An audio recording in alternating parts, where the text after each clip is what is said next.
Pemirsa, fenomena nikah dini terjadi. Inilah video pernikahan dini yang menghebohkan warga Lombok, Nusa Tenggara Barat. Sepasang anak di bawah umur dan masih pelajar terpaksa dinikahkan hanya karena keduanya pergi jalan-jalan dan pulang ke sorean.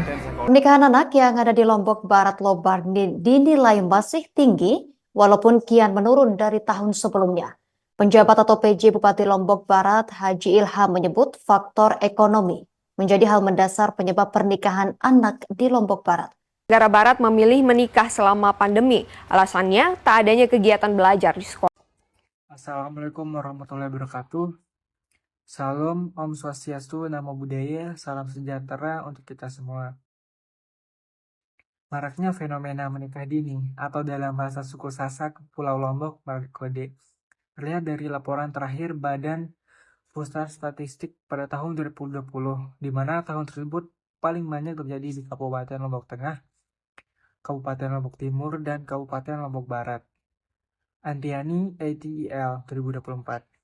Dewan Juri yang terhormat, jika masalah ini tidak diselesaikan, hal ini akan berdampak terhadap kesejahteraan mental perempuan, tingginya angka perceraian, putus sekolah, mengakibatkan penyempitan pemilihan karir, serta pendidikan yang rendah. Oleh karena itu, kami dari tim Universitas Mataram, saya Mahendra dan partner saya Wawan Kurniawan dengan bangga mempersembahkan karya kami dengan judul FR Re-Educate, aplikasi 3D berbasis virtual reality sebagai langkah mencegah pernikahan dini di Pulau Lombok. Berdasarkan permasalahan yang telah dipaparkan, kami dari tim Universitas Mataram dengan bangga mempersembahkan VR Re-Educate, aplikasi 3D berbasis virtual reality sebagai langkah mencegah pernikahan dini di Pulau Lombok. Juri, kenapa VR Re-Educate? Karena program ini akan memberikan pendidikan interaktif yang mendalam mengenai risiko dan dampak pernikahan dini. Selain itu, program ini juga akan mempromosikan pemahaman yang lebih baik tentang pentingnya pendidikan dan pengembangan diri bagi siswa.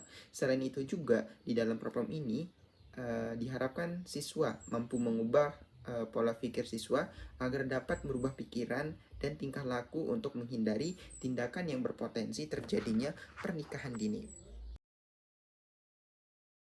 Juri, adapun fitur unggulan dalam program ini yang pertama adalah simulasi kehidupan masa depan.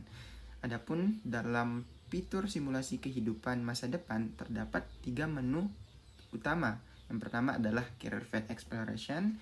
Pada menu ini pengguna dapat mengeksplorasi berbagai karir dan jalur.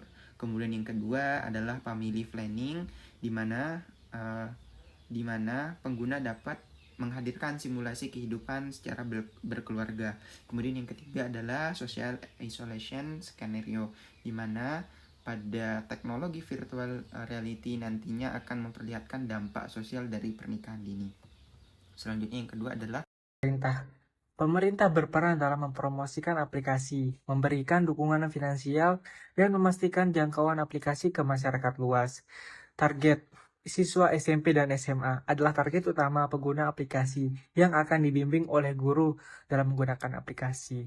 Selanjutnya, staf IT pemrogramming bertanggung jawab atas pengembangan, pemeliharaan, dan perbaikan aplikasi, serta menambahkan fitur-fitur baru. Institusi pendidikan, sekolah dan lembaga pendidikan lainnya dapat memanfaatkan aplikasi sebagai bahan ajar tambahan untuk mencegah pernikahan dini.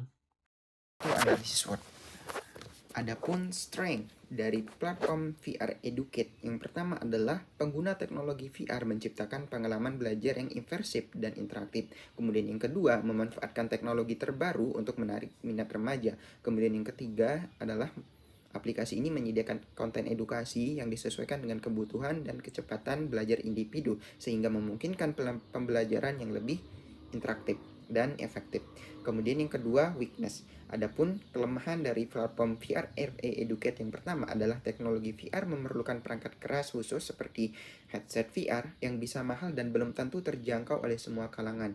Selanjutnya yaitu pengguna yang belum familiar dengan teknologi VR mungkin membutuhkan waktu untuk belajar dan beradaptasi dengan aplikasi.